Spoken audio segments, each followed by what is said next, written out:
É que eu senti falta mesmo da gravação aqui do gravando. Pronto, agora estamos gravando.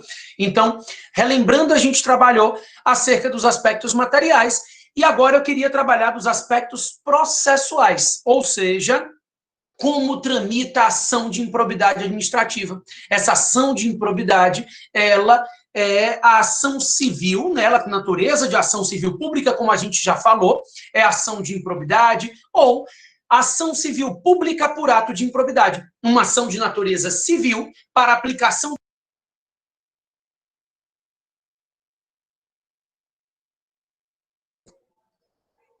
Gente, não me silenciem, não, por favor. Eu estou como Cecília aqui, tá? Evitem me silenciar no meio Toda vez que eu entro como Cecília, isso acontece às vezes. Então, como eu disse a vocês, a ação de improbidade é uma ação de natureza civil, né? Embora ela tenha natureza de ação civil pública, ela não é regulamentada pela lei de ACP. A ação de improbidade é regulamentada pela própria lei 8429 de 92. Então, a própria lei 8429 regulamenta essa ação de improbidade administrativa. Essa própria lei 8429 vai definir os aspectos dessa ação. Aí, só para a gente ir retomando, no finalzinho da aula teórica passada, eu lhe disse que essa ação tramita perante juiz singular, né? Não há prerrogativa de foro, é um tema que gerou algumas discussões já, tivemos jurisprudência já em mais de um sentido, mas, a princípio, a ação de improbidade tramita perante juiz singular, independentemente de quem seja o réu dessa ação. Não é possível que essa ação tramite originariamente perante tribunal, não há foro privilegiado nas ações de improbidade administrativa, né? Foi o que a gente conversou. Pessoal, a ação, ela pode ser proposta ou pelo Ministério Público, ou pela pessoa jurídica lesada pelo ato de improbidade. Então, a lei estabelece que podem propor a ação de improbidade ou o Ministério Público ou a pessoa jurídica que foi lesada pelo ato. Nós falamos na aula passada quem são essas pessoas jurídicas que podem ser lesadas pelo ato de improbidade, né? Qualquer entidade da administração pública, direta ou indireta, e também as entidades privadas que recebem dinheiro público para sua formação. Então, além das entidades da administração, as entidades privadas que são formadas e constituídas por patrimônio público, né, recebem incentivo fiscal, creditício, cada uma no seu limite, mas todas essas podem sofrer o ato de improbidade e, consequentemente, podem propor a ação de improbidade. Então, ou a ação é proposta pelo Ministério Público, ou a ação é proposta pela pessoa jurídica lesada pelo ato de improbidade, tá? Se a ação for proposta pelo Ministério Público, a pessoa jurídica lesada vai ser intimada para querendo atuar ao lado do autor, tá? Então, existe uma discussão se seria litisconsorte ou assistente litisconsorcial, mas ela atuaria ao lado do autor caso quisesse. Seria obrigatória a intimação dessa pessoa jurídica lesada, mas não é obrigatória a participação dela no processo, tá? Ela não está obrigada a atuar ao lado do autor, ela deve ser intimada para querendo atuar ao lado do autor. Se a ação for proposta pelo Ministério Público, é assim que acontece. Mas se a ação for proposta pela pessoa jurídica lesada, aí o Ministério Público atua como fiscal da lei, atua como custos legis. A ideia é de que se essa ação for proposta pela pessoa jurídica lesada e o Ministério Público não for o autor da ação, então ele figura como fiscal da lei. Não sendo autor, o Ministério Público deve figurar como fiscal da lei nas ações de improbidade. Então, é indispensável a participação do Ministério Público na ação de improbidade, tá? Obrigatoriamente, ele precisa participar. Ou ele é autor da ação, ou ele é parte, ou então ele atua como custos legis nessa ação de improbidade, caso a ação tenha sido proposta pela pessoa jurídica lesada, pela entidade que foi lesada pelo ato de improbidade, tá? Daí, pessoal, a ação é proposta e pela pessoa jurídica lesada ou pelo Ministério Público, e ela tem como réus o agente público e o particular beneficiário. Aqui não tem muita dificuldade. O sujeito passivo da ação de improbidade é o sujeito ativo do ato. Ou seja, aquele sujeito que praticou o ato de improbidade é quem vai figurar no polo passivo da ação. Então, a gente já viu que pode praticar o ato de improbidade e, consequentemente, figurar no polo passivo da ação o agente público, amplamente considerado, abrangindo todos aqueles que atuam em nome do Estado, né? Foi o que a gente já conversou. Então, todos aqueles que atuam em nome do Estado, ainda que temporariamente, ainda que sem remuneração, com cargo, emprego, mandato, função, todo mundo que, de alguma forma, exerce função pública, precisa se responsabilizar perante a lei de improbidade. E os particulares, que ainda que não sejam agentes públicos, tenham concorrido, induzido ou se beneficiado da prática do ato, também podem se responsabilizar perante a lei e figurar no polo passivo da ação. A gente já conversou, e aí vale a pena reiterar, que essa ação não será proposta somente em face do particular. O particular, ele não pratica ato de improbidade sozinho, tá? O particular, ele pratica ato de improbidade quando estiver concorrendo, induzindo ou se beneficiando da prática de um ato de um agente público. Então, esse particular, ele não vai figurar no polo passivo dessa ação de improbidade como único autor do ato e como único réu da ação de improbidade, tá? Então, a ação é proposta pelo Ministério Público ou pela pessoa jurídica lesada, perante juiz singular, sem prerrogativa de foro, em face do agente público, veja, caiu aqui, em face do agente público e do particular beneficiário do ato. Esse particular, que é o beneficiário do ato de improbidade, ele também vai figurar no polo passivo da ação, juntamente com o agente, tá? O que acontece? Proposta essa ação de improbidade, o juiz, então, vai decidir se ele vai ou não, de alguma forma, receber a petição inicial. Isso, a gente sabe que essa é a primeira medida a ser tomada pelo juiz, deferir ou indeferir a petição inicial. Isso vale para qualquer ação no processo civil e trabalhista também. A peculiaridade aqui é que a lei estabelece que antes de o juiz tomar essa decisão, se ele vai ou não deferir a petição inicial, antes ele deve notificar o acusado, para que o acusado possa apresentar uma defesa prévia no prazo de 15 dias. Então, antes do juiz decidir se ele vai ou não receber a petição inicial, ele deve notificar o acusado para que o acusado possa apresentar uma defesa prévia no prazo de 15 dias. O que acontece? A Lei 8429, ela diz que se o juiz estiver convencido de que não houve ato de improbidade, se ele estiver convencido de que não houve ato de improbidade, ele rejeita de plano a petição inicial. Indúbio pro societate, né? Na dúvida, ele recebe a petição inicial contra o réu. Então, se ele tiver em dúvida, ele deve receber a petição inicial da ação contra o réu. Mas, se ele estiver convencido da inadequação da via eleita, ou estiver convencido de que não houve ato de improbidade, ele deverá, então, de plano, rejeitar a petição inicial. Pessoal, é aí que mora a peculiaridade. O raciocínio é que o texto da lei considera que o simples fato de haver uma ação de improbidade contra o sujeito já macula a imagem dele, né? Já é prejudicial à imagem dele existir uma ação de improbidade em face dele. Em razão disso, esse sujeito tem que ter o direito de tentar convencer o juiz a nem receber a petição inicial. Preste atenção que ele não é réu. Como o juiz não deferiu a petição inicial ainda, não se formou a ação com polo ativo e passivo. Ele é o acusado, tá? Ele está sendo investigado e é acusado nesse processo. E aí, esse acusado, ele terá esse prazo de 15 dias para apresentar a defesa prévia dele. Então, essa defesa prévia é a defesa na qual ele vai tentar convencer o juízo a não receber a petição inicial.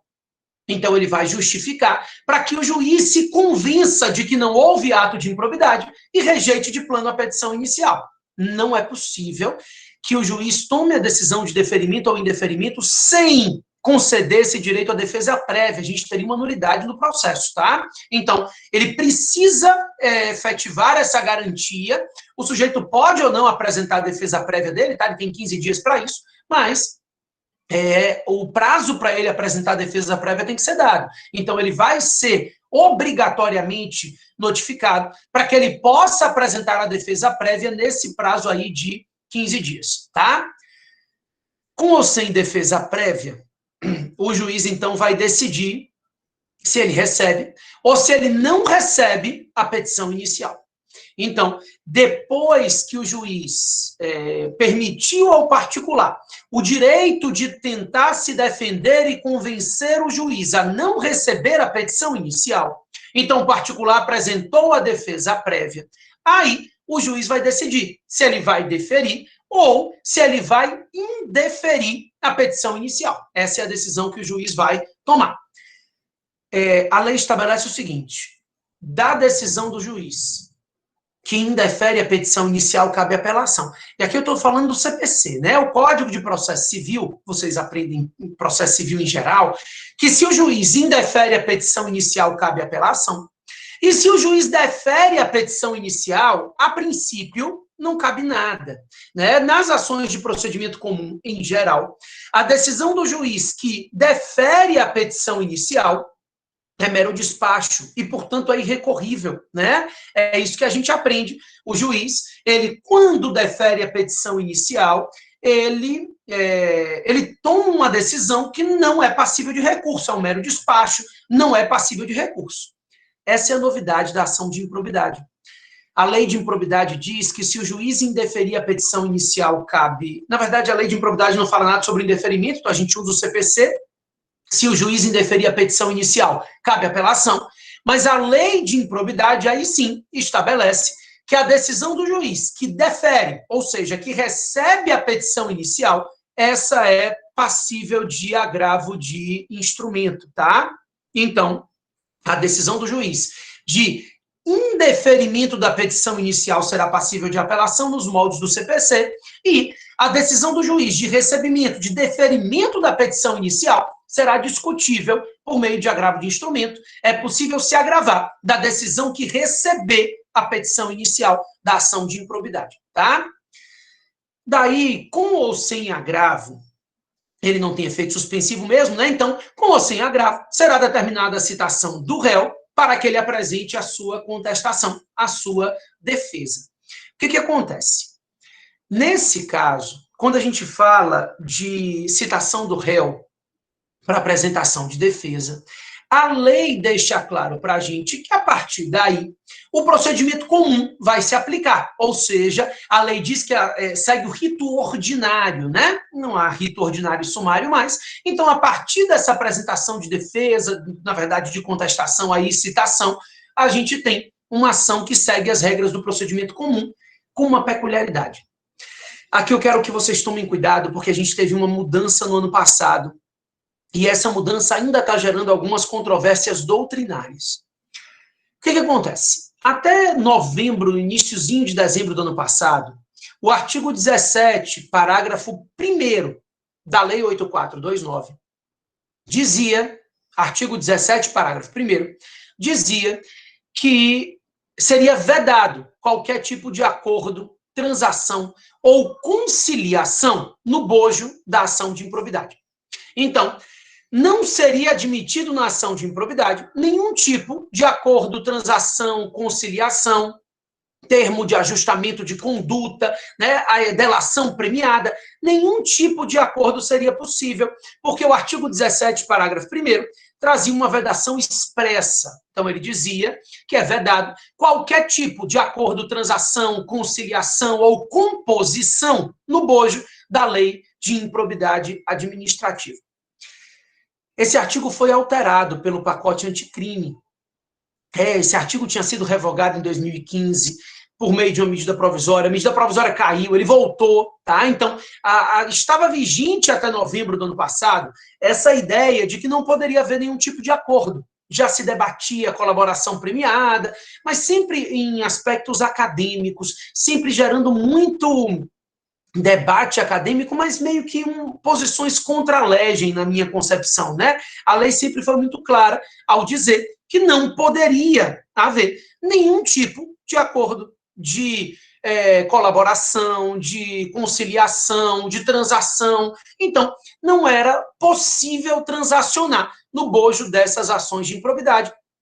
A ação de improbidade teria que terminar por sentença, punindo ou absolvendo o réu, mas não seria possível nenhuma espécie de acordo, transação ou conciliação.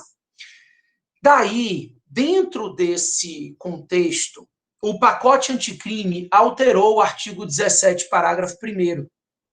Então, esse pacote anticrime estabeleceu o seguinte: nas ações de improbidade administrativa, se admite o acordo de não persecução cível.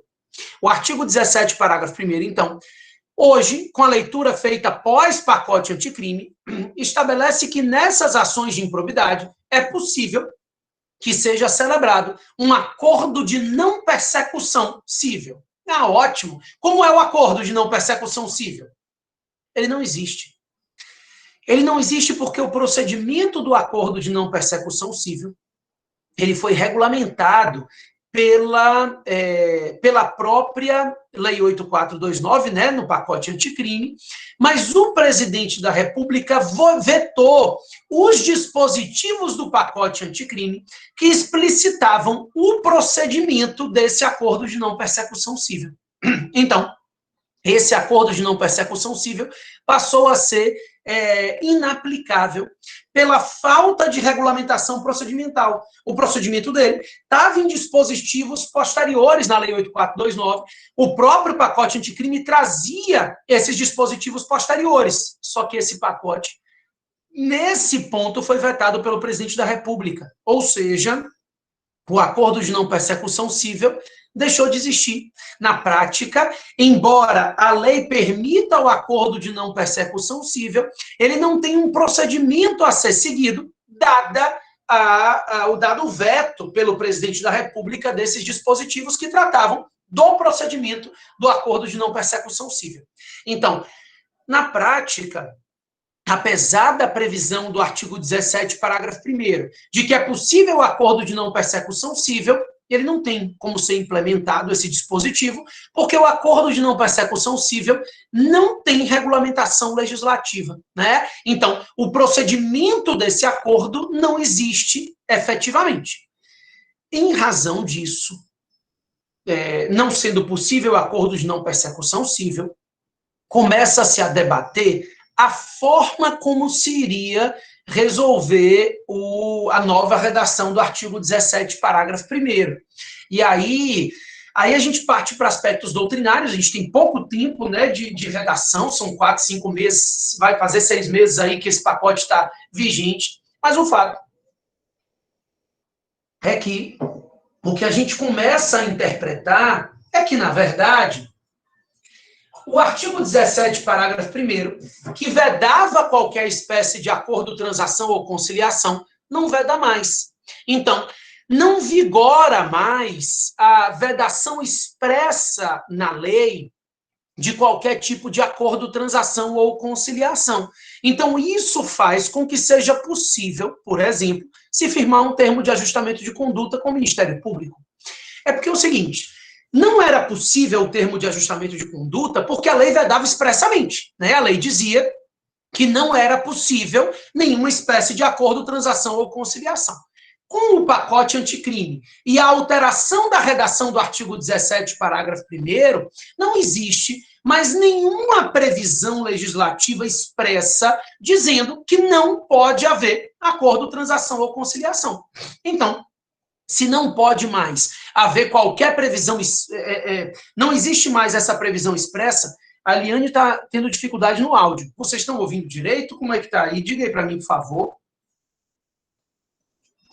Só para a gente saber se é um problema pontual dela ou se eu estou falando à toa. Tá ok aí para a maioria? Ah, então beleza. A Eliane vê aí com ela especificamente qual é o problema, deve ser especificamente no seu computador, tá? Então, voltando ao raciocínio, obrigado aí, pessoal, por responder.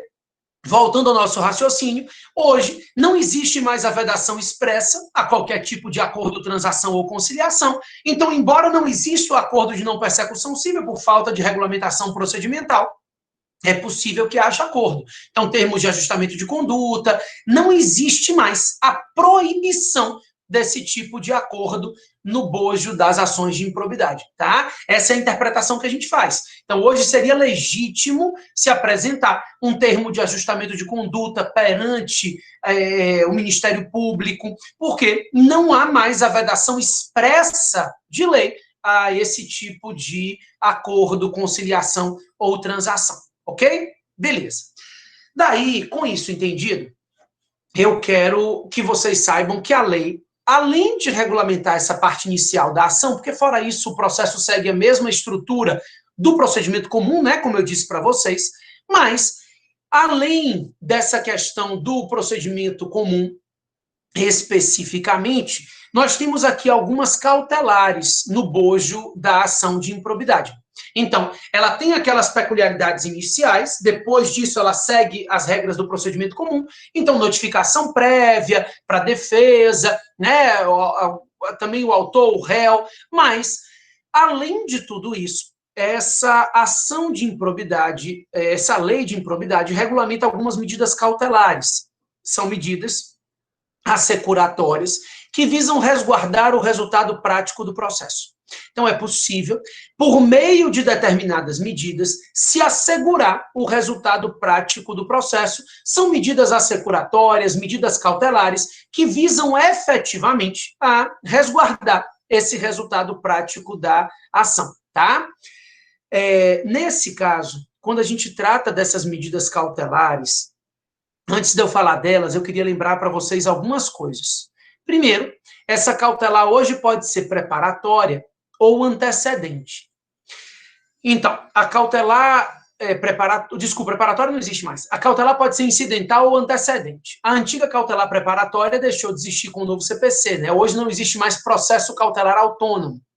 Então, ou a cautelar é concedida incidentalmente, ou ela é antecedente, no bojo da ação ou previamente à ação de improbidade. Nós teremos a ação cautelar. Gente, não esqueça que ação cautelar não se confunde com processo cautelar. Não se confunde ação e processo. Então, com o novo Código de Processo Civil, não existe mais o processo cautelar autônomo, mas a ação cautelar, a demanda cautelar, ela sempre vai existir, tá? Então, essa demanda, ela continua existindo. O que não vai existir é, efetivamente, o que a gente chamou de processo, tá? Então, o processo cautelar não existe mais, só que a ação cautelar continua existindo. Então, a gente vai ter a demanda cautelar e a demanda principal. Então, a ação cautelar e a ação principal são as duas ações aqui, sendo que nas cautelares antecedentes, primeiro se apresenta a demanda cautelar, e depois que o juiz julgar a cautelar, ele terá 30 dias para apresentar a demanda principal, nos mesmos autos, né? Então, depois de analisada a cautelar, ele vai analisar a demanda principal, que é a ação de improbidade, ele vai acrescentar e aditivar a petição inicial, e nos mesmos autos será apresentada a demanda principal, que é a demanda de improbidade. A gente vem defendendo que não é possível aquela prazo para defesa prévia antes da cautelar, tá? Então, se a cautelar for antecedente, depois que o juiz analisa a cautelar e efetiva a cautelar, aí o sujeito tem 30 dias para apresentar a demanda principal no mesmo processo, e antes de o juiz receber a petição inicial dessa demanda principal, ele notifica o acusado para defesa prévia. Então, ele não pode notificar o acusado para defesa prévia naquele recebimento da cautelar antecedente, tá? Então, quando ele apresenta a cautelar antecedente, ele não vai, naquele momento que há cautelar antecedente, ele não vai antes apresentar, dar o direito à defesa prévia. Esse direito à defesa prévia vai existir antes da demanda principal e não da demanda cautelar, tá? Beleza. Lembrando que tudo agora no mesmo processo, não existe mais processo cautelar autônomo, não existe mais aquele processo, aquela cautelar preparatória autônoma, ela não existe mais. O que acontece? A outra possibilidade é que a cautelar seja incidental. Então, no bojo da ação de improbidade, ele pode requerer incidentalmente a concessão dessa medida cautelar. Então, é possível que essa cautelar seja concedida incidentalmente no bojo da ação de improbidade, né, proposta a ação, ele pode incidentalmente requerer essa medida de natureza cautelar. As cautelares são 4, previstas na Lei 8.429. Tá? Então, a lei prevê 4 medidas cautelares diferentes. Primeiro, a primeira medida cautelar prevista na lei de improbidade é a cautelar de indisponibilidade dos bens do acusado, que, na verdade, é uma cautelar constitucional, né? Puxa aí pela memória, que se você for comigo para a aula passada, você vai lembrar que no artigo 37, parágrafo 4º da Constituição, que é a nossa base constitucional da improbidade, né? Esse artigo 37, parágrafo 4º, já diz: a lei estabelecerá as sanções pela prática do ato de improbidade com a perda da função, suspensão dos direitos políticos, indisponibilidade de bens e ressarcimento ao erário. Então, essa indisponibilidade dos bens do acusado, ela já existe originariamente, né, no próprio texto constitucional, e a lei regulamenta essa cautelar de indisponibilidade de bens. É genérica, tá? Então, serão declarados indisponíveis tantos bens quanto sejam necessários à garantia do juízo. Então, essa declaração de indisponibilidade de bens, ela vai incidir sobre tantos bens quanto sejam necessários à garantia do juízo, quaisquer bens, não importa se são aqueles bens adquiridos com a prática do ato, a cautelar de indisponibilidade é geral, ela incide sobre todos os bens do acusado, na quantidade necessária à garantia do juízo. Tá? Então, aquele quantitativo necessário à garantia do juízo, é possível se conceder essa medida cautelar. Inclusive, a jurisprudência pacificou o entendimento de que a cautelar de indisponibilidade de bens pode recair também sobre os bens que o sujeito já possuía antes da prática do ato de improbidade. Então, mesmo aqueles bens que já integravam o patrimônio do acusado antes da prática do ato de improbidade, podem ser declarados indisponíveis. A ideia é de que essa indisponibilidade recai sobre todos os bens, inclusive sobre os bens que o sujeito já tinha adquirido, já tinha recebido antes da prática do ato de improbidade, tá? Então, mesmo esses bens que ele já tinha adquirido antes da prática do ato de improbidade, ele pode, obrigatoriamente, ele pode ser declarado indisponível, caso sejam os bens que o juiz encontre, né, para a declaração da indisponibilidade. E aqui tem um detalhe. A gente sabe que para a concessão de medidas cautelares, existem duas exigências, né, no próprio Código de Processo Civil. O fumus boniuris e o periculum in mora, ou probabilidade do direito, e perigo de dano ou risco ao resultado útil do processo, tanto faz. A probabilidade do direito, ou fumus boniuris, e o perigo de dano ou risco ao resultado útil do processo, ou periculum in mora, são requisitos para concessões de medidas de natureza cautelar. Então, o artigo 305 do CPC, né, já traz para a gente que essas cautelares, como tutelas provisórias que são, né, a tutela provisória pode ser ou antecipatória ou cautelar, então é necessária a comprovação do fumus boniuris e do periculum in mora. Nas ações de improbidade para fins de indisponibilidade de bens, a gente tem um aspecto interessante. O STJ, ele vem dizendo que para a indisponibilidade dos bens do acusado nas ações de improbidade, o periculum in mora é presumido. Então, basta comprovar o fumus boniuris. Já se presume o periculum in mora nesses casos, tá? Então, basta a comprovação do fumus boniuris que se presume o periculum in mora nessas situações. Então, a princípio, é como se fosse uma cautelar, uma tutela de evidência.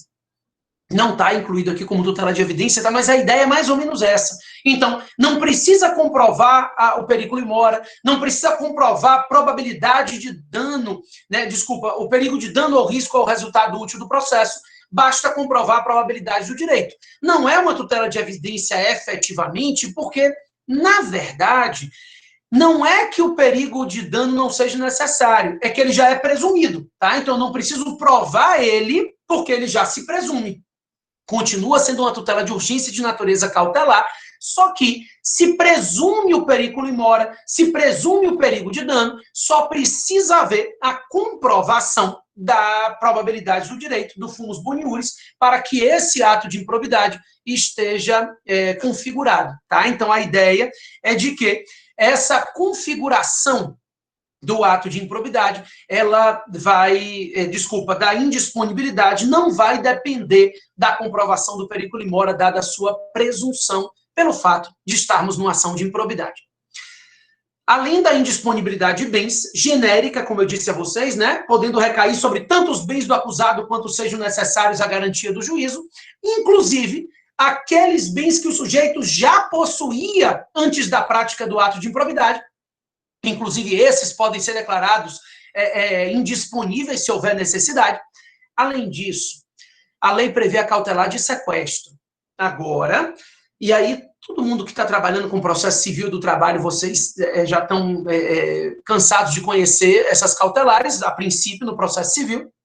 O sequestro diz respeito a bens específicos, né? O intuito aqui é garantir a pena de perda de bens, então incide sobre aquele bem que foi acrescido ilicitamente ao patrimônio. O sequestro diz respeito a bens específicos, já não é uma cautelar genérica, já não incide sobre quaisquer bens, mas aqueles bens especificamente adquiridos com a prática do ato e que o Estado vai buscar perder. A ideia é essa perda e essa necessidade de analisar esses bens, né? Além disso, a lei prevê uma cautelar de bloqueio de contas. O bloqueio de contas, investigação de contas e aplicações financeiras do acusado, inclusive fora do país.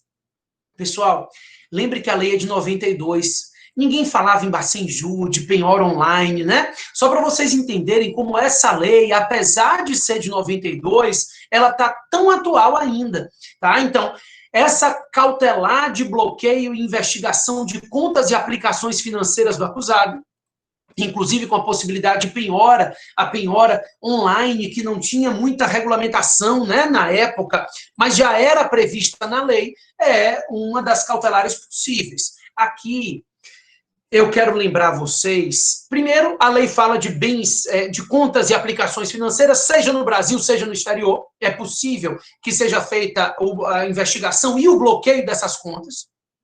E também é importante que vocês se lembrem que não é possível o bloqueio de conta salário, né? Então, a gente tem julgado já no âmbito trabalhista, inclusive, nesse sentido, que ainda que se trate de uma ação de improbidade, não pode haver o bloqueio de conta salário, o bloqueio da conta que seja somente para fins de remuneração.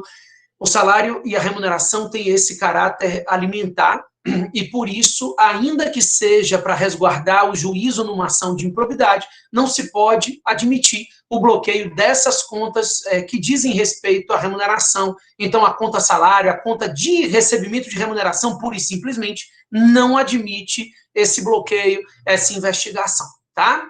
Beleza. A última cautelar, preste atenção, que as 3 primeiras cautelares que a gente falou até agora foram cautelares, as 3, que visavam resguardar dinheiro, né? Todas as 3 cautelares que a gente trabalhou, seja a indisponibilidade de bens, seja o sequestro, seja o bloqueio de contas, são cautelares que estão resguardando o patrimônio desse acusado. A ideia aqui é de resguardar o patrimônio do sujeito, tá? Em todos os 3 casos, o que está se buscando resguardar é o patrimônio dele. O intuito é de resguardar o patrimônio do acusado. Pura e simplesmente resguardar o patrimônio. Algumas outras cautelares já não visam resguardar o patrimônio, são cautelares que visam resguardar dinheiro, tá? Ou, desculpa, que visam resguardar o processo. Essas cautelares visam resguardar dinheiro, patrimônio. Nós temos uma cautelar que visa resguardar a lisura do processo, a regularidade do processo, que é a cautelar de afastamento preventivo do servidor. Quem estava comigo no primeiro módulo, tratando de processo administrativo disciplinar, já viu esse afastamento preventivo na esfera administrativa. Aqui a gente vai trabalhar o afastamento preventivo judicialmente concedido. O raciocínio inicial é o mesmo, tá? O autor vai tentar convencer o juiz de que se o acusado se mantiver no cargo, ele pode vir a atrapalhar o andamento do processo. Então, se ele continua no exercício da função, ele pode atrapalhar o andamento regular do processo. Ou ele tem acesso às testemunhas, e aí ele é chefe das testemunhas, vai coagir elas. Ou ele tem acesso a documentos que servirão de prova e ele pode sumir com esses documentos. Então, a princípio, essa necessidade de retirar ele, afastar ele da função, para evitar que ele atrapalhe a dilação probatória, que ele atrapalhe o andamento regular desse processo. Tá? Então, é possível que se determine esse afastamento preventivo do servidor com o intuito de manter a lisura, a regularidade do processo. Para que o processo continue regular, esse sujeito poderá ser afastado preventivamente. O afastamento preventivo não tem prazo, tá? Ele vai ser afastado preventivamente pelo tempo que seja necessário a resguardar o processo. Diferente do que a gente aprendeu no processo judicial. Do processo administrativo. No PAD, a gente viu que o afastamento preventivo seria por, no máximo, 60 dias, prorrogáveis por mais 60. Por quê? Porque esses seriam os prazos de duração do PAD. Então, o processo administrativo disciplinar teria, a princípio, uma duração de 60 dias, prorrogáveis por mais 60, né? No caso da lei de improbidade, a lei não prevê prazo. Então, o afastamento provisório ou preventivo do servidor se dará pelo tempo que seja necessário à garantia do juízo, com o intuito de evitar que o sujeito atrapalhe a produção de prova, atrapalhe o andamento do processo, ele poderá, então, ser afastado preventivamente do feito, tá? Do cargo. Só tem um detalhe.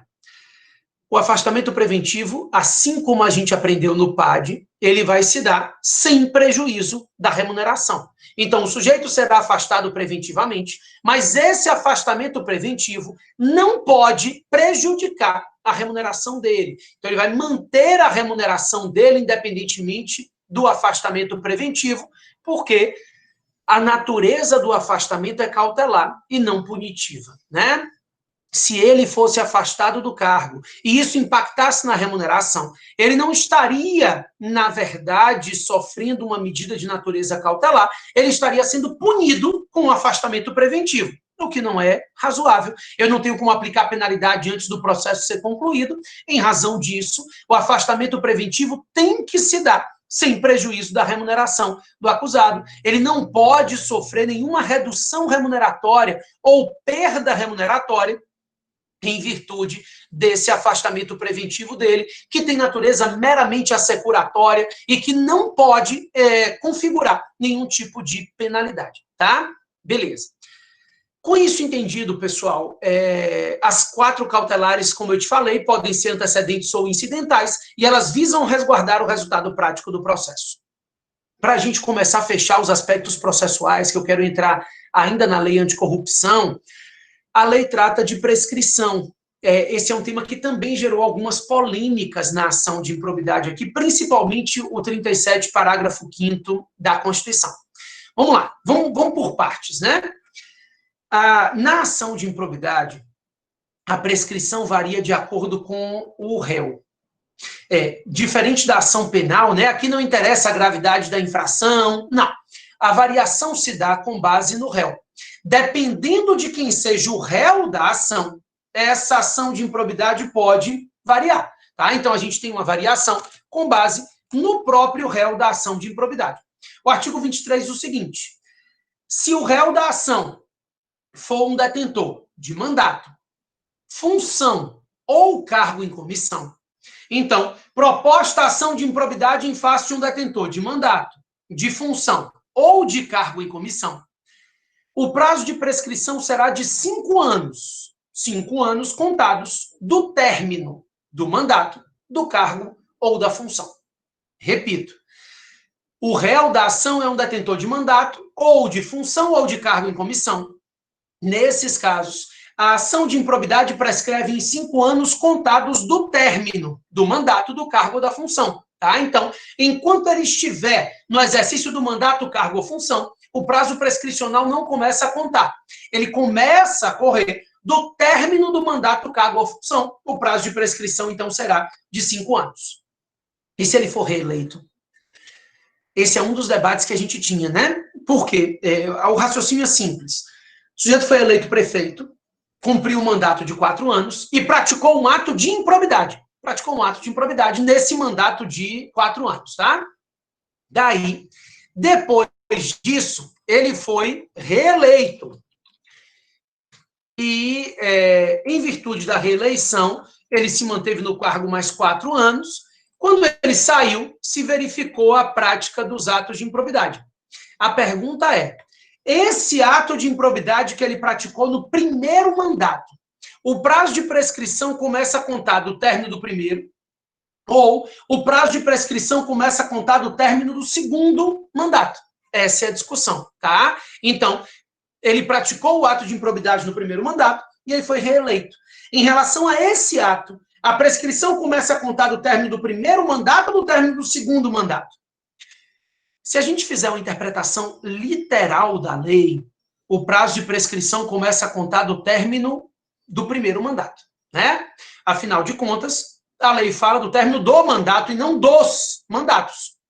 Tanto o mandato terminou que ele teve que participar de campanha para ser eleito de novo, né? Então, do término do mandato, começaria a incidir o prazo prescricional, obviamente. No entanto, o STJ vem dizendo que o correto aqui é se fazer uma interpretação teleológica, ou seja, uma interpretação da finalidade da lei. A finalidade da lei é impedir que o sujeito se valha da própria torpeza para não sofrer as penas de improbidade, né? Então, nos casos de reeleição, não há descontinuidade entre os mandatos, não há solução de continuidade entre os mandatos. Então, se não há solução de continuidade entre os mandatos, esse sujeito continua escondendo a porcaria que ele fez. E, por isso, o prazo prescricional não pode iniciar a sua contagem. O entendimento é que não pode haver o início do prazo de prescrição se esse prazo de prescrição ele ocorre, né, nessa situação. Esse prazo de prescrição teria que ocorrer nessa situação em que ele continuou no cargo. Então, como não há solução de continuidade entre os mandatos, em casos de reeleição, o prazo de prescrição começaria a contar do término do segundo mandato, e não do primeiro, tá? Então, do término do segundo mandato, o prazo de prescrição seria de 5 anos, nesses casos de reeleição.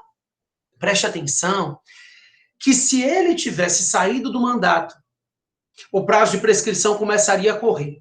Aí, depois que a prescrição começou a correr, ele passou 4 anos, né, fora, e aí depois ele foi eleito de novo. E aí, interrompe ou suspende o prazo prescricional? Nenhum dos dois. A lei não prevê essa interrupção ou suspensão do prazo de prescrição, caso ele seja eleito depois de 4 anos fora, tá? Então, a interpretação só vale no caso de reeleição direta. Se ele foi reeleito diretamente depois do término do mandato, aí, essa situação em que ele foi reeleito gera ele o não início da contagem do prazo prescricional, tá? Se ele sai do mandato, passa um tempo fora, quando ele voltar depois, a prescrição que tinha começado a correr vai continuar o seu curso. O que não pode é ele emendar um mandato no outro, esconder a prática do ato de improbidade em razão disso, e a prescrição começar a correr com ele no mandato, né, sem nunca ter saído. Aí não é razoável. Então, é isso que a gente entende nessas situações de reeleição. Se ele não for detentor de mandato, de função ou de cargo em comissão, ele vai ser detentor de cargo ou emprego efetivo. E aí, sendo detentor de cargo ou emprego efetivo, o prazo prescricional para a aplicação da penalidade de improbidade, né, será o mesmo prazo de prescrição previsto no Estatuto do Servidor para as infrações puníveis com demissão. Então, eu vou para o Estatuto, vou lá checar no artigo 142 da 8.112, se ele for servidor federal, ou no Estatuto Estadual dele, ou municipal, se ele for servidor estadual ou municipal, qual é o prazo de prescrição para a pena administrativa de demissão. E aí, esse mesmo prazo prescricional usado na esfera administrativa vai ser usado também na ação de improbidade, tá? Então, a ação de improbidade, ela vai seguir o mesmo prazo de prescrição que da ação, do processo administrativo para aplicar a demissão. A gente vai ter uma coincidência entre os prazos de prescrição da esfera administrativa e civil. Então, a gente vai usar na ação de improbidade o prazo prescricional utilizado na esfera administrativa para as infrações puníveis com demissão, certo? Beleza. Pessoal, a lei nada fala acerca do particular. Então, sempre se teve uma discussão doutrinária acerca disso, né? Porque a lei falava dos detentores de mandato, função e cargo em comissão, falava dos detentores de mandato e cargo, de cargo e emprego efetivo, mas os particulares, que também são réus da ação de improbidade, não tinham prazo prescricional regulamentado na lei. Alguns doutrinadores defendiam que, o José de Santos Carvalho Filho era um deles, que deveria se utilizar o prazo geral do Código Civil, já que a lei era omissa, seria aplicado o Código Civil, e aí a gente aplicaria o prazo de 10 anos, né? Mas a doutrina majoritária já partia do entendimento de que não havia omissão legislativa. Na verdade, o particular, ele não pratica ato de improbidade sozinho, né? O particular, ele pratica o ato de improbidade concorrendo com o agente público para a prática desse ato. Então, se ele concorre com o agente público para a prática desse ato, se ele não faz isso sozinho, o prazo de prescrição do particular é o mesmo prazo de prescrição do agente que concorreu com ele para a prática do ato. É simples assim. O particular, ele seguiria o prazo prescricional do agente público que concorreu com ele para a prática desse ato. Hoje, isso está regulamentado numa súmula do STJ, a súmula 634, tá? Então, a súmula 634 do STJ diz exatamente isso. Ela estabelece que, nos casos da ação de improbidade, para o particular, se aplica o prazo de prescrição do agente público que concorreu com ele para a prática do ato. Então, como a gente sabe que esse particular vai ter praticado um ato de improbidade, concorrendo, induzindo ou se beneficiando do ato de um agente, então é simples entender que esse particular vai seguir o prazo de prescrição desse agente. No momento que prescrever a ação de improbidade em face do agente, prescreve também a ação de improbidade em face do particular, tá? E se forem dois agentes? Essa é a pergunta clássica. E se esse particular estiver concorrendo com um detentor de mandato e com um detentor de cargo efetivo? A gente teria dois prazos prescricionais. A súmula não resolve isso, mas a doutrina entende que se a gente tiver mais de um agente concorrendo com um particular, o prazo prescricional a ser utilizado será o menor, ou seja, o mais benéfico a esse particular, tá? Então, se forem dois agentes, o particular estiver concorrendo com os dois, o prazo de prescrição mais benéfico a ele. Quando prescrever a ação de improbidade em face de um dos agentes, prescreve para o particular também, tá? Por fim, a gente ainda tem uma regulamentação no artigo 123, por fim não, que ainda tem uma última coisa por fim, mas assim, por fim, na Lei 8429, né, o artigo 23 ainda trata daquelas situações em que a ação de improbidade é proposta por uma daquelas entidades públicas que o dinheiro público não chega a 50% do patrimônio. Então, aquelas entidades que recebem dinheiro público, mas cujo dinheiro público não chega a 50% do patrimônio da entidade. Então, aquelas entidades que recebem incentivo fiscal, creditício, ou recebem até mesmo dinheiro público, mas num percentual menor, tá? É porque nesses casos, na aula passada eu disse a vocês que nesses casos a ação de improbidade se limita ao valor do patrimônio público, né? Então, eu disse, olha, nessa situação, a lei de improbidade se aplica no que tange às sanções patrimoniais no limite do dinheiro público, é o artigo 1º, parágrafo único da lei 8429. Pois então, se o autor da ação de improbidade for uma dessas entidades em que o dinheiro público não chegue a 50% do patrimônio, a lei diz que o prazo de prescrição é de 5 anos, contados do momento em que a entidade fizer a prestação de contas. Então, 5 anos a contar da prestação de contas da entidade é o prazo de prescrição para a aplicação de penalidade nesses casos. Tá? Então, a ação de improbidade nessas situações em que o autor é essa entidade, ele prescreve em 5 anos da prestação de contas da entidade. Tá? Pessoal, agora sim, por fim, né, em relação à prescrição, a gente tem um probleminha no artigo 37, parágrafo 5º da Constituição. O artigo 37, parágrafo 5º diz o seguinte, né, em outras palavras, mas o que ele diz para a gente? Ele diz que a lei estabelecerá os prazos de prescrição para sancionar os ilícitos praticados pelos agentes públicos, ressalvadas as respectivas ações de ressarcimento ao erário. Então, a lei estabelecerá os prazos de prescrição para sancionar os ilícitos praticados pelos agentes públicos, ressalvadas as respectivas ações de ressarcimento ao erário. Então, a Constituição, ela cria uma ressalva a esses prazos de prescrição. Ela diz a lei, no caso é a lei 8429, vai definir quais são os prazos de prescrição para sancionar os ilícitos praticados pelo agente, beleza, tudo certo, ressalvada a respectiva ação de ressarcimento ao erário. Ou seja, a ação de ressarcimento ao erário, respectiva à prática do ato de improbidade, ela terá prazo de prescrição ressalvado da lei 8429. Isso gerou o entendimento doutrinário durante muito tempo de que a ação de ressarcimento ao erário, respectiva à prática do ato de improbidade, seria imprescritível. Então, não se prescreve o ressarcimento ao erário. Prescrevem as penalidades, mas o ressarcimento ao erário em si, esse não terá prazo prescricional. Não haverá o prazo prescricional do ressarcimento ao erário. Esse ressarcimento ao erário não sofrerá prazo de prescrição.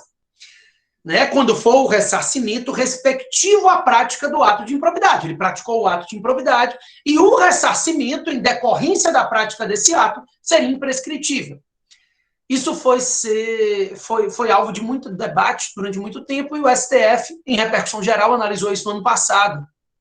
E aí o STF proferiu uma decisão um pouquinho, como é que eu posso dizer, salomônica, mas sem muita base legal ou constitucional, na minha concepção. Tá? O STF estabeleceu que a imprescritibilidade está regulamentada no artigo 37, parágrafo 5º. Então, prescrevem as sanções de improbidade, prescreve a possibilidade de aplicar a suspensão dos direitos políticos, perda de bens. Então, essas penalidades prescrevem. Mas o ressarcimento ao erário, ele não terá prazo prescricional. Quando o ato de improbidade tiver sido praticado com dolo.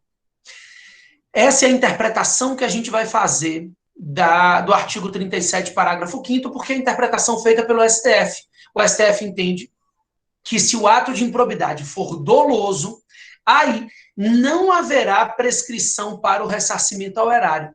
Nos casos em que o ato de improbidade for culposo, aí o ressarcimento ao erário prescreve juntamente com as penalidades, tá? Então, no momento que prescreverem as penalidades, prescreve o ressarcimento ao erário quando se tratar de ato de improbidade praticado na modalidade culposa. A gente sabe, por exemplo, que os atos que causam dano patrimonial ao erário, esses podem ser dolosos ou culposos. Então, nesses casos, em que o ato de improbidade for culposo, é possível, sim, que esse ato de improbidade, ele seja praticado pelo particular, né? E ele terá o ressarcimento ao erário prescrevendo juntamente com as penalidades. Agora, em casos de dolo, aí o ressarcimento ao erário é imprescritível.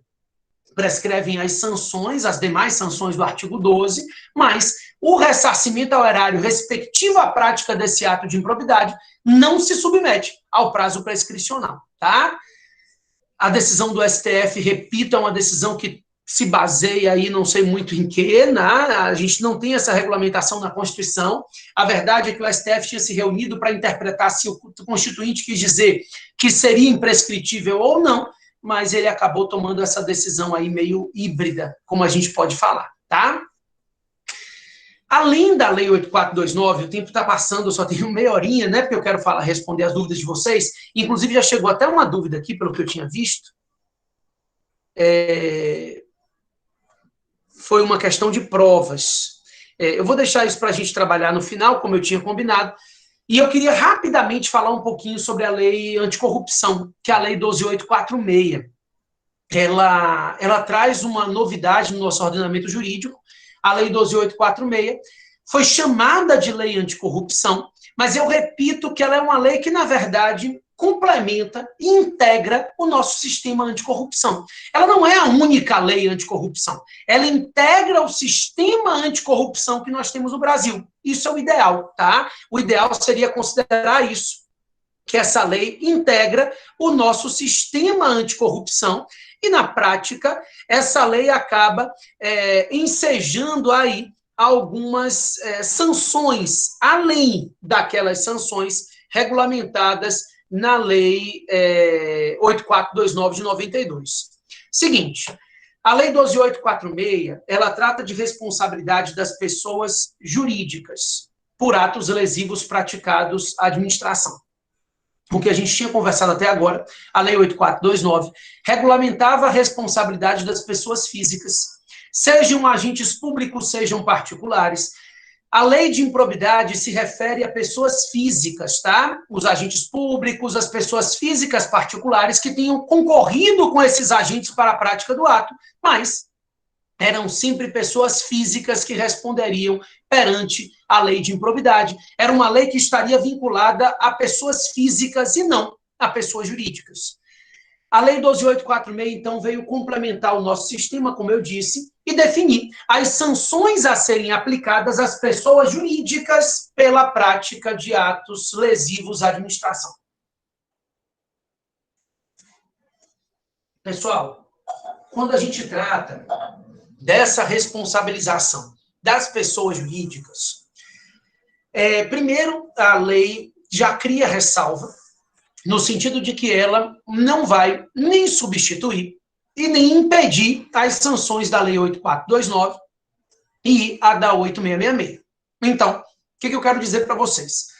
A pessoa jurídica que pratique o ato lesivo, ela se sujeita às sanções da Lei 12.846 e, além das sanções da Lei 12.846, os seus dirigentes vão se submeter às sanções da lei de improbidade, né, da lei 8429 de 92, e, claro, desde comprovado o elemento subjetivo, né, como a gente já falou, e essa pessoa jurídica também pode sofrer sanções contratuais, nas hipóteses em que o ato ilícito tenha ocorrido no bojo de contratos administrativos, ela vai sofrer as sanções contratuais de multa, advertência, suspensão de contratar. Então, as penalidades da Lei 12.846, elas não se confundem, elas não impedem as sanções que sejam aplicadas às pessoas físicas, então dirigentes dessas pessoas jurídicas que tenham agido dolosa ou culposamente, e ela também não impede as sanções às pessoas jurídicas decorrentes da 8666, né? Porque a 8666 prevê penalidades que decorram de contratos. Então, prevê penalidades de natureza contratual. A Lei 8666, ela vai estabelecer penalidades contratuais. Então, essa pessoa jurídica que contratou com a administração e que praticou um ato lesivo, ela vai sofrer as sanções da Lei 12.846, independentemente da sanção contratual, regulamentada no contrato que ela tenha com a administração. Pode, por exemplo, haver duas multas. Uma multa da Lei 12.846, a gente vai ver aqui base de cálculo e tudo, e uma multa prevista no contrato administrativo em razão do contrato firmado e da 8666, né? Então, não há bis in idem. A Lei 12.846, ela se cumula tanto com a lei de improbidade, quanto com a lei 8666 de 93, tá? Então, são penalidades aplicadas às pessoas jurídicas que não impedem o sancionamento da pessoa física, o dirigente dessa empresa também vai se responsabilizar, e não impedem que a pessoa jurídica também seja responsabilizada pela relação contratual que ela tenha com a administração, eventualmente nos moldes da 8666, tá? Primeiro ponto é saber que a responsabilidade das pessoas jurídicas é objetiva. Então, a Lei 12.846 trata da responsabilidade objetiva das pessoas jurídicas por atos lesivos praticados contra a administração. Ou seja, é bem diferente do que a gente estava conversando na Lei de Improbidade, né? Na Lei de Improbidade, nós tínhamos tratado acerca de responsabilidade subjetiva. Nós vimos que no caso de dano ao erário, essa responsabilidade poderia ser dolosa ou culposa. E nos outros casos, enriquecimento ilícito e violação a princípios, essa responsabilidade deveria se dar a título de dolo, tá? Então, em todos os casos, seria indispensável a comprovação do elemento subjetivo do agente para a configuração do ato de improbidade, né? Em relação às pessoas jurídicas, não. A responsabilidade das pessoas jurídicas, ela não depende da comprovação do dolo. Então, a pessoa jurídica, nem da culpa, a pessoa jurídica responde objetivamente pelos ilícitos praticados, pelos atos lesivos praticados contra a administração. A Lei 12.846 trata de responsabilidade objetiva. Os elementos subjetivos de dolo, culpa, não são relevantes para o sancionamento dessa pessoa jurídica. O artigo 5º da lei, então, da Lei 12.846, né? Vai definir quais são esses atos que podem ser considerados atos lesivos à administração pública. E aí, a Lei 12.846, no artigo 5º, eu estou lendo aqui para vocês, olhando, na verdade, rapidamente, ele traz algumas hipóteses, tá? Então, ele fala, prometer, oferecer ou dar direta ou indiretamente vantagem indevida ao agente público, financiar, custear, patrocinar ou subvencionar a prática de atos ilícitos. Então, o primeiro caso é corrupção, propriamente dita. Prometer, oferecer ou dar, direta ou indiretamente, vantagem indevida a agente público ou a terceira pessoa relacionada a ele. Utilizar-se de pessoa jurídica para dissimular ou ocultar os reais interesses de beneficiários de ato praticado. Também traz alguns vícios nas licitações e contratos, dificultar a atividade investigatória. Então, fraude à licitação, como frustração do caráter competitivo da licitação, manipulando o resultado do procedimento licitatório, criando dispensa e inexigibilidade indevidamente, né? Enfim, existem vários atos lesivos regulamentados no artigo 5º, são tipos abertos, né? Então, a gente tem aí, novamente, uma possibilidade de análise genérica desses atos, porque eles não são números cláusulos, eles não trazem tipicidade aqui estrita e específica, mas eles trazem várias espécies de situações em que se estaria diante de um ato lesivo ao patrimônio da administração, tá? Aí a lei, então, vai se dividir e vai definir a responsabilidade administrativa e a responsabilidade judicial dessa pessoa jurídica. A responsabilidade judicial na 12.846 é civil, tá? Embora a gente chame de lei anticorrupção, a lei 12.846 não traz sancionamento penal. Então, ela trata de regulamentação de sanções de natureza administrativa e também sanções de natureza civil. Então, essa lei, ela prevê algumas sanções de natureza administrativa e ela prevê algumas sanções de natureza civil. E aí a gente vai ter que dividir, tá? A responsabilidade administrativa e a responsabilidade civil. A gente sabe que essas penas podem se acumular, né? As instâncias são independentes, então, na verdade, não é ou uma ou outra, ele pode sofrer as sanções administrativas e também as sanções civis pela prática do mesmo ato. Não há bis in idem, não há nenhuma vedação a sofrer as penalidades, tanto civis quanto administrativas.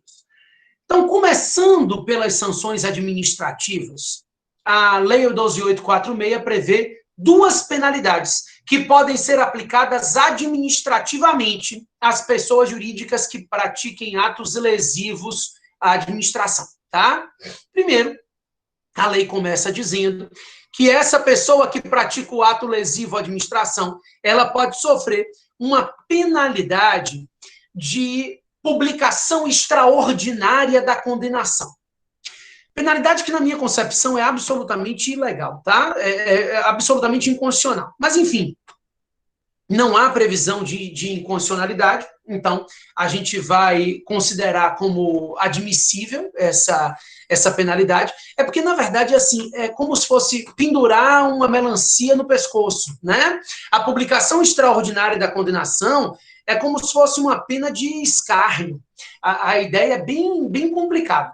Mas, enfim, o raciocínio é a penalidade ela pode ser aplicada, e não estou falando da publicidade pura e simplesmente da infração, não, né? A publicidade tem que existir para qualquer ato administrativo, inclusive os punitivos. A lei fala em publicação extraordinária da condenação. A publicação aqui é penalidade, é um ato punitivo. Ele vai sofrer como penalidade a publicação extraordinária da condenação dele.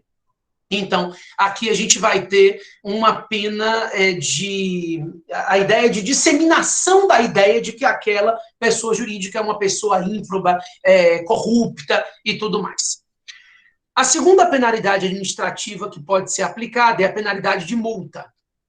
Então, a multa varia entre 6 mil e 60 milhões de reais, ou de 0,1 a 20% do faturamento bruto da empresa. Então, a gente tem duas formas de calcular a multa, né? A lei diz que essa multa pode ser calculada em dinheiro, então ela vai variar entre 6 mil e 60 milhões de reais. Olha a discricionariedade do administrador. Lembre que essa é uma penalidade administrativa, né? Então, livre convencimento motivado, respeito aos princípios da proporcionalidade, mas o administrador público, após o processo administrativo, que a gente já vai ver, ele pode determinar a aplicação de uma pena de multa, e ele tem uma margem de discricionariedade aqui. A multa será de no mínimo 6 mil reais e no máximo 60 milhões de reais. Então ele tem uma discricionariedade grande, não é uma pura discricionariedade, não é uma grande discricionariedade. Também a multa pode ser calculada com base no faturamento da empresa. Ao invés de 6 mil a 60 milhões de reais, ela pode variar de 0,1% a 20% do faturamento bruto da empresa. Gente, 20% de faturamento bruto é muita coisa, tá?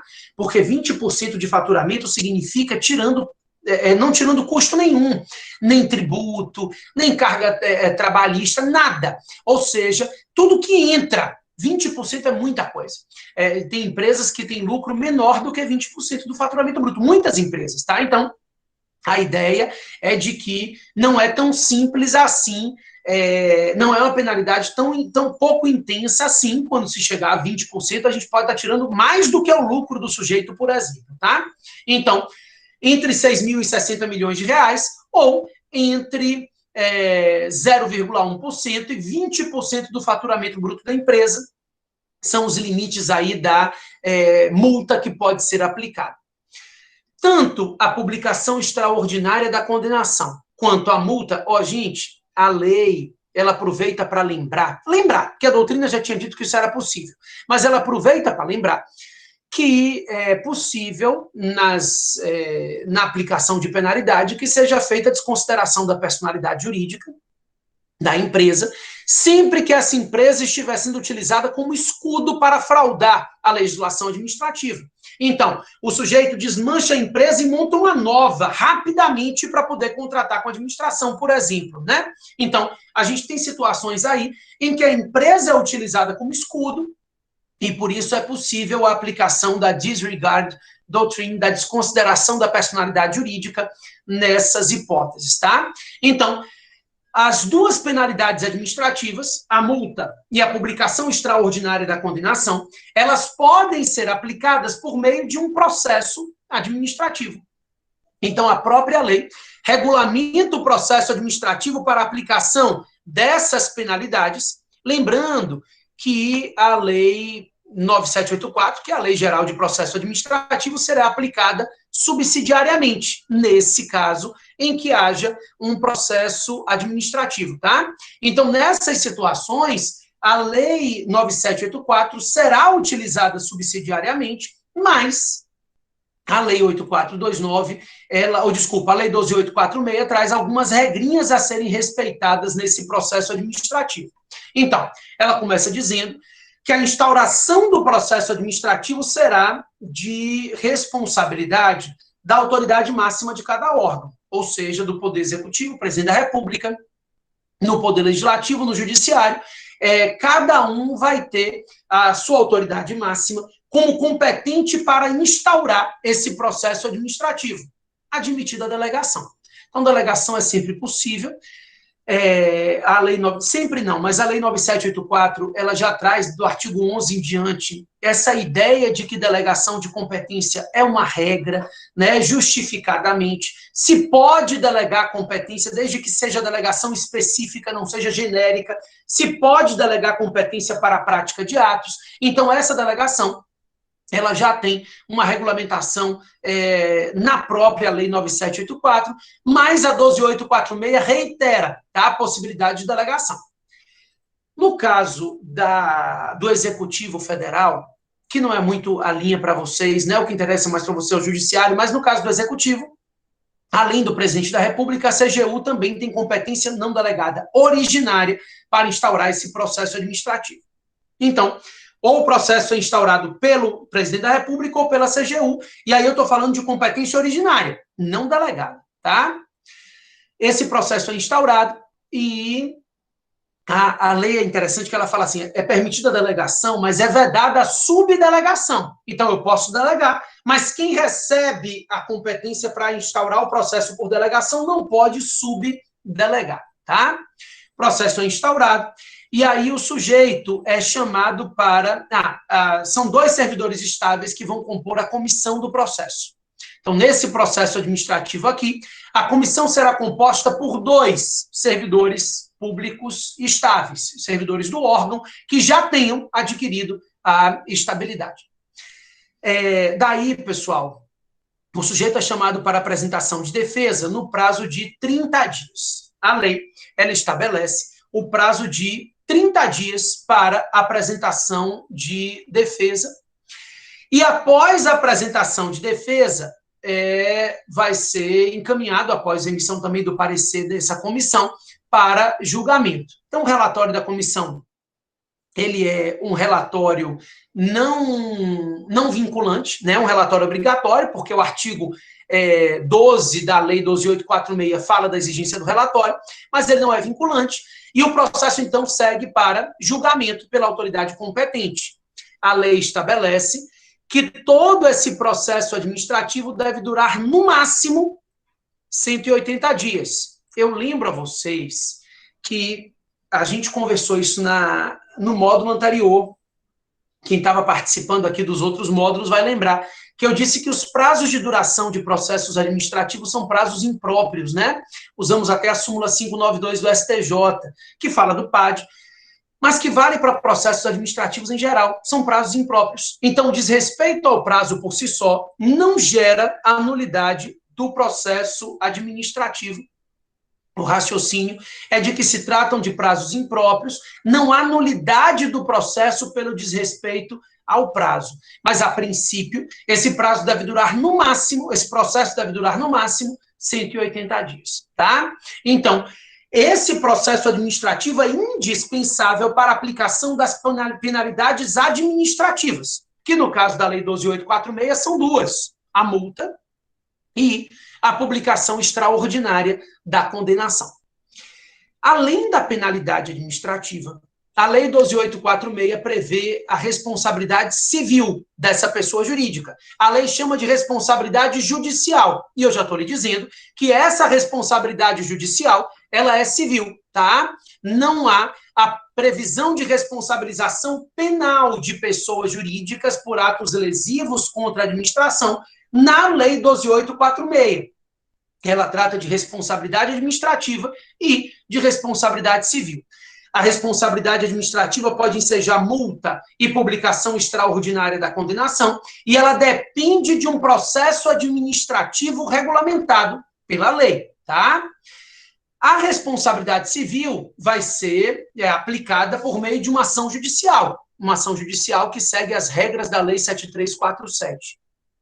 Isso, a gente vai ver quais são as penalidades que podem ser aplicadas na esfera civil, mas, de antemão, a Lei 12.846 remete à Lei de ACP. Diz assim, olha, a ação para aplicação das penalidades civis judiciais, ela tramita nos moldes da Lei de Ação Civil Pública, da Lei 7347. Então, diferente da 8429, a lei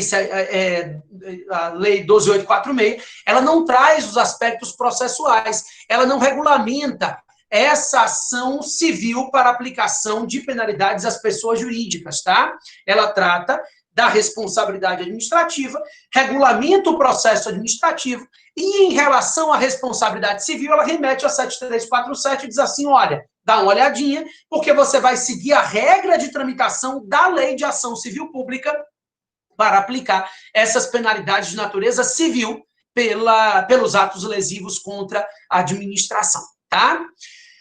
A ação é proposta ou pelo Ministério Público ou pela pessoa jurídica lesada.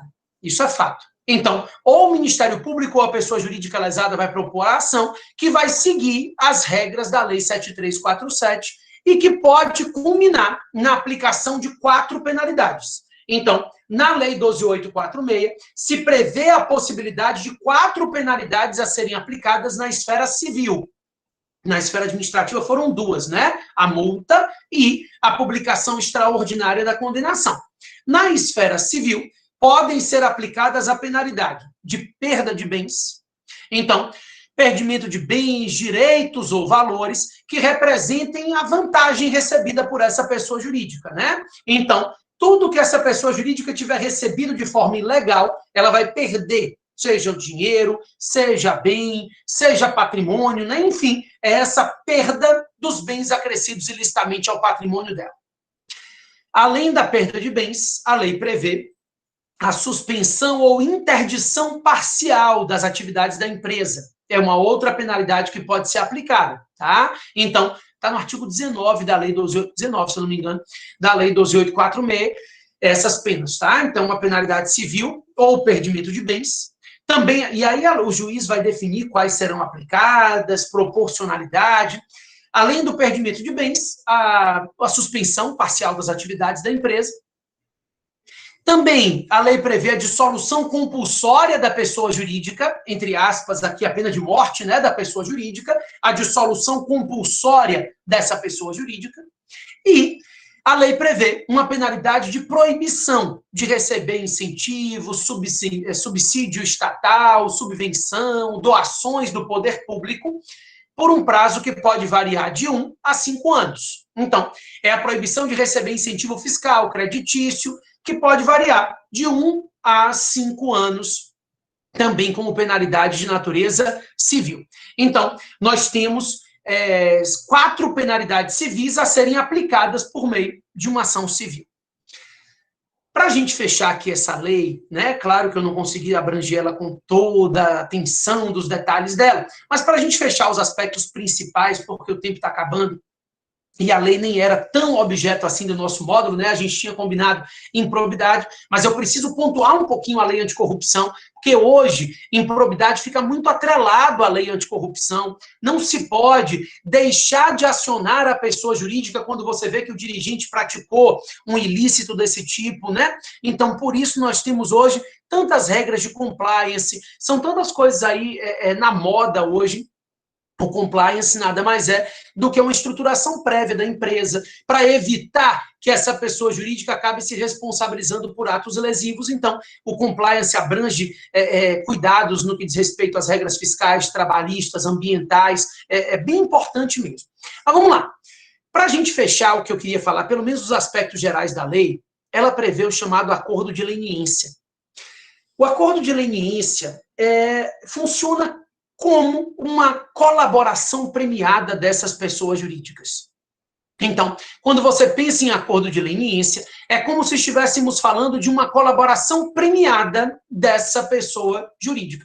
As pessoas jurídicas podem celebrar com o poder público acordo de leniência para tentar facilitar o andamento do processo e, ao mesmo tempo, para reduzir as penalidades que possam ser aplicadas a essa pessoa jurídica. É uma colaboração premiada. Ela ajuda nas investigações e eu reduzo ou deixo até de aplicar determinadas penalidades a essa pessoa jurídica, né?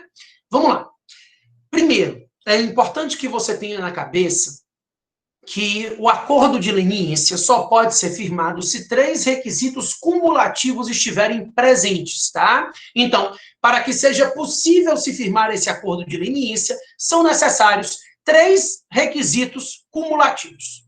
Primeiro, para que se firme o acordo de leniência, eu preciso demonstrar que a pessoa jurídica que está requerendo a celebração do acordo de leniência é a primeira a se manifestar interessada. Tá? Então, isso faz com que exista uma corrida pelo acordo de leniência. Se eu não considero que somente a primeira possa celebrar, nenhuma vai celebrar, porque uma vai ficar esperando a outra, né? Então, quando eu digo que somente a primeira pode celebrar o acordo de leniência, eu acabo por gerar um receio das demais. Olha, se você não vier, outra vai aparecer aqui. E se outra aparecer aqui, aí eu já não vou querer firmar acordo de leniência com você, né? Tome cuidado com isso. Então, na prática, essa é uma situação interessante. Se estabelece que o acordo de leniência só pode ser celebrado com a primeira pessoa jurídica a se manifestar interessada em firmar o acordo, tá? Então, aquela primeira a se manifestar interessada poderá celebrar o acordo de leniência. Além disso, ela precisa cessar totalmente o envolvimento dela com o ato lesivo. Então, ela é a primeira a se manifestar interessada e ela cessa totalmente o envolvimento dela com o ato lesivo, o ato que prejudica a administração. E terceiro, além de ser a primeira a se manifestar e além de cessar totalmente o seu envolvimento com o ato lesivo, essa pessoa jurídica vai ter que ajudar, né, participar as suas expensas, ela vai ter que participar das investigações e auxiliar nas investigações, às custas dela. Então, ela vai custear essa participação dela na investigação, auxiliando, trazendo novos instrumentos que auxiliem na investigação, tá? Deixa eu te falar 2 coisas importantes. Primeira, o fato dela ter se manifestado interessada em firmar o acordo de leniência não pode fazer prova contra ela. Isso é importante. Tá? Então, o raciocínio é de que não é possível que a administração diga, não, ó, eu não tenho interesse nesse acordo de leniência. Aí diz, olha, é culpada, porque se não fosse, não tinha tentado firmar acordo de leniência comigo. Então, a recusa em firmar o acordo de leniência não pode fazer prova contra a pessoa jurídica que tentou firmar, tá? Segundo ponto importante é que não são todas as penalidades que podem ser transacionadas, não. A lei diz que esse acordo de leniência, que é firmado com a CGU, esse acordo de leniência, ele pode ensejar a não aplicação da pena de publicação extraordinária da condenação e da não aplicação da pena de proibição de receber incentivo fiscal ou creditício de 1 a 5 anos. Então, essas 2 penalidades podem não ser aplicadas. A administrativa, de publicação extraordinária da condenação, e a penalidade civil de proibição de receber incentivo fiscal ou creditício de 1 a 5 anos. Essas são as 2 penalidades que podem não ser aplicadas por conta do acordo de leniência. Já a multa, ela pode ser reduzida em até 2/3, desde que isso não atinja o ressarcimento integral do dano. Então, pode não aplicar a publicação extraordinária da condenação e a impedimento de contratar, né, de receber incentivo fiscal ou creditício, e pode se reduzir a pena em até 2/3, desde que isso não atinja o dever de ressarcimento integral do dano, ok? Vamos lá, eu vou ver as dúvidas aqui, eu vou responder logo uma... olha, a dúvida da Leia, ela diz respeito ao acordo de leniência, eu vou aproveitar e responder logo ela, depois eu volto para ver as anteriores, tá? Então, a manifestação para firmar o acordo de leniência deve ser sempre voluntária. Isso, a empresa deve ter o interesse em firmar o acordo de leniência, ela não pode ser forçada a tal, a administração pública não pode impor o acordo de leniência. É um acordo, né? Então, a vontade de ambas as partes, tanto a empresa tem que se manifestar interessada, quanto a administração precisa verificar se aquele acordo de leniência vai realmente ajudar na investigação, porque senão não vai se firmar acordo de leniência. Então, existe uma discricionariedade aí também do administrador em firmar ou não esse acordo de leniência. No caso, o acordo é firmado pela CGU, tá? Então, não precisa haver a participação do Ministério Público, embora não se impeça a participação do Ministério Público, ela não é obrigatória. A gente tinha tido uma medida provisória, MP 703 ou 700, eu acho que era 700. Ela tinha imposto essa participação do Ministério Público, mas hoje não é mais obrigatória, tá? A MP perdeu a vigência, então ela não é obrigatória nessa situação. Deixa eu voltar aqui para todas, depois eu vou vendo, podem ir escrevendo as dúvidas de vocês que eu vou tentar responder aqui na ordem. Primeira dúvida que tinha chegado logo no início foi... Cadê, gente? Everton. Estou em dúvida sobre as provas cabíveis a serem deferidas pelo juiz na ação de improbidade, né? Ele estava falando. Pois acredito que, se não for bem provado, pode ser solicitado pelo agente público mesmo culpado, danos morais. Pode mesmo, tá? Então, a existência de uma ação de improbidade indevida contra alguém, ela pode ensejar, sim, a comprovação de danos de natureza moral. Na verdade, a gente tem até um tipo penal na Lei 8429, que diz assim, imputar a alguém, sabendo que ele não cometeu, um ato de improbidade. Claro que isso é diferente, que é um crime doloso, né? Porque você tem que saber que ele não praticou o ato de improbidade e ter imputado a ele a prática do ato de improbidade. É crime, é infração penal imputar a alguém um ato de improbidade sabendo que essa pessoa é inocente. Não é o caso aqui. O fato é que, se você não consegue comprovar o ato de improbidade e ele é declarado inocente, e ele comprova que isso pode ter gerado a ele prejuízos morais graves, ele pode sim propor uma ação de ressarcimento, sem dúvida nenhuma, mas não é uma regra, tá? Mas é possível sim se cobrar essa ação de ressarcimento ao erário. Se não for a aprovação, a comprovação, ela pode se dar de forma ampla, né? Então, a produção de provas na ação de improbidade, ela é a mais ampla possível. Todos os meios de prova obtidos licitamente podem ser utilizados na ação de improbidade e, assim, sejaria danos morais. Heloína perguntou aqui, mas é assim, não é o simples fato de você não comprovar o ilícito, não já gera dano moral, não, tá? Mas pode, sim, haver a comprovação de um dano moral em virtude de uma imputação ilegal de improbidade. Você pode dizer, olha, eu sofri danos morais e você comprova esses danos morais. Isso é possível, claramente, tá? Vamos lá. Onde a sociedade pode conferir que o ressarcimento ocorreu num processo deste tipo? Olha, a Lei 12.846, ela prevê a criação de um cadastro nacional das empresas. Então, a gente chama de CNEP, Cadastro Nacional de Empresas Punidas, tá? Então, esse Cadastro Nacional de Empresas Punidas, se você botar aí, até no Google você encontra, tá? Você tem acesso a esse CNEP, a sociedade pode peticionar no portal da transparência, no portal transparência.gov.br, você consegue encontrar o Cadastro Nacional das Empresas Punidas. E aí, se não tiver todos os dados, inclusive a forma de punição, os limites de valores, o ressarcimento ao erário, pode ser que não tenha esse detalhamento, você pode peticionar ao órgão responsável, porque lá no CNEP vai estar dizendo qual é o órgão responsável, né? E aí, questionar a esse órgão responsável o ressarcimento, o valor desse ressarcimento, o valor do dano causado. Então, a princípio, qualquer cidadão é parte legítima a peticionar os órgãos públicos para ter esse tipo de informação. Então, esse CNEP foi criado pela Lei 12.846, lá no artigo 20, 21, enfim, 22, lá no finalzinho da Lei 12.846, se cria, né, se determina a criação do CNEP, CNEP, né, Cadastro Nacional de Empresas Punidas, e hoje ele fica no portal da transparência.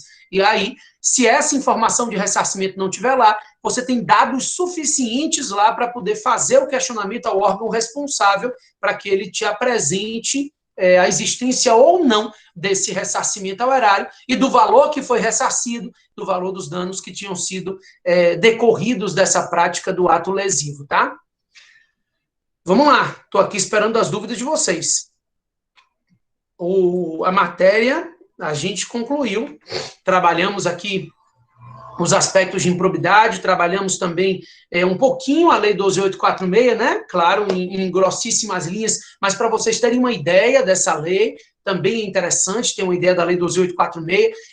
Como eu te falei, essas regras de compliance de anticorrupção, elas estão muito em voga quando a gente trata de direito administrativo. Hoje já se fala num direito anticorrupção, né? Então, o direito anticorrupção, que na minha concepção é um ramo do direito administrativo, mas que, na verdade, abrange também aspectos penais, constitucionais, com crimes de responsabilidade. Então, hoje as regras de compliance e a Lei 12.846 são de suma importância nessa verificação de atos lesivos contra a administração, né, para não se buscar somente as pessoas físicas e também as pessoas jurídicas, e sejam essas pessoas jurídicas nacionais ou estrangeiras, tá? Então, não me importa se é uma pessoa jurídica estrangeira, ela também se submete à nossa legislação anticorrupção, que é a Lei 12.846, então ela se aplica também a pessoas estrangeiras.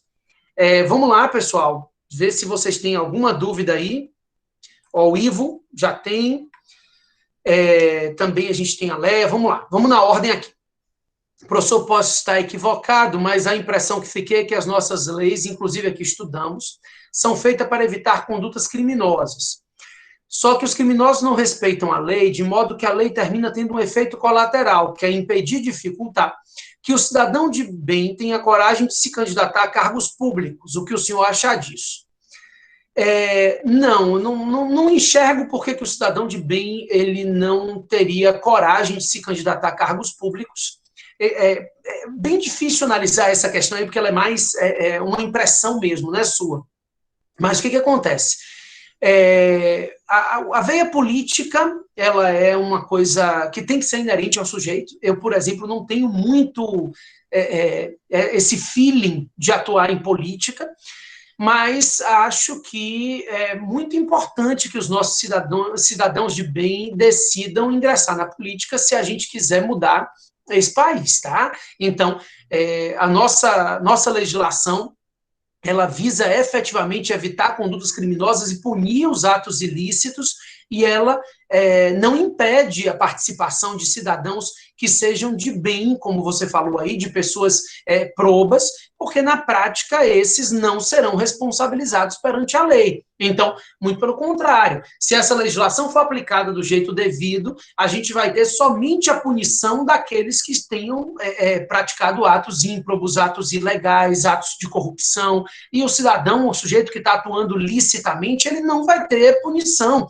inclusive porque a nossa concepção hoje é de que a punição depende do dolo, depende de uma culpa muito grave, né? Então, isso vem protegendo o cidadão de bem e buscando efetivamente atingir aquele sujeito que está de má fé, aquele sujeito que é corrupto e que quer se valer da coisa pública em benefício próprio. Eu enxergo de forma um pouco diferente, tá? A Leia pergunta o que eu penso da atuação do CNJ em processo administrativo disciplinar. Qual seria o limite dessa instituição? Leia, o CNJ tem legitimação para atuar no âmbito do judiciário, o limite é administrativo, né? É sempre importante a gente enxergar que a atuação do CNJ não tem caráter jurisdicional. O CNJ ele atua na punição administrativa e não na punição civil.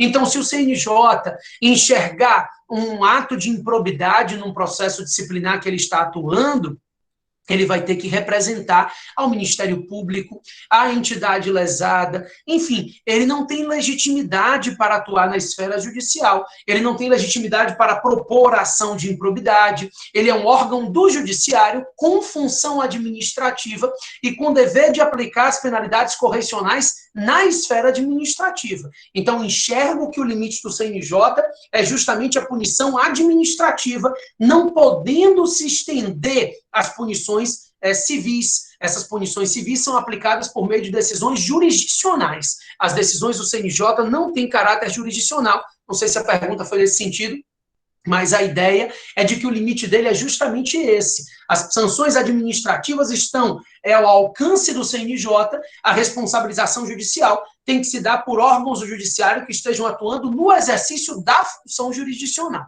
Tá? Então, ele não pode atingir aí e determinar a aplicação de sanções civis. Se na dúvida o juiz recebe a petição inicial, bastam provas circunstanciais para protocolar a ação e aguardar a instrução para conseguir mais provas? Vamos lá. Esse é um exemplo de situação que poderia ensejar uma punição do Estado, por exemplo, por danos morais, né, de responsabilização por danos morais. O juiz, que é orientado pela lei a não receber petições iniciais das ações de improbidade, se ele estiver na dúvida, agora eu entendi. Ele recebeu na dúvida, ele não estava convencido de que não houve o ato de improbidade. Perfeito, então ele deve receber a ação de improbidade, ele deve receber a petição inicial, e aí ele vai protocolar, né? Na verdade a ação já foi protocolada, ele vai deferir, né, o recebimento dessa petição inicial, vai citar o réu para apresentação de defesa, isso porque ele já tinha apresentado a defesa prévia, né? O juiz não deve sequer analisar essa petição inicial antes de permitir que o acusado se defenda. Então, quando ele for analisar essa petição inicial, ele já vai analisar ela com o subsídio que o acusado tem para a sua defesa.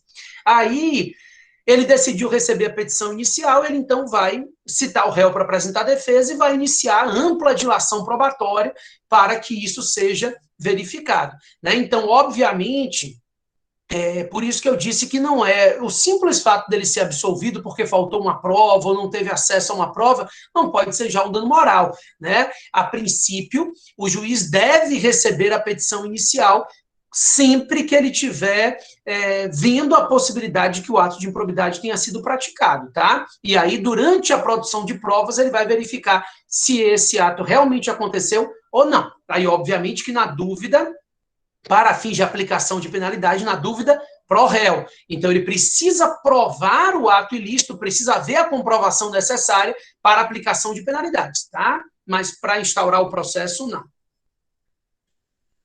Ao retirar a intervenção obrigatória do Ministério Público nos acordos de leniência, o senhor acha que houve enfraquecimento do Instituto ou não? Na verdade, não foi bem retirar. Foi incluído e depois foi retirado, mas originariamente não tinha, tá? A MP, deixa eu ver aqui se é a 700 ou a 703, para não ficar falando besteira.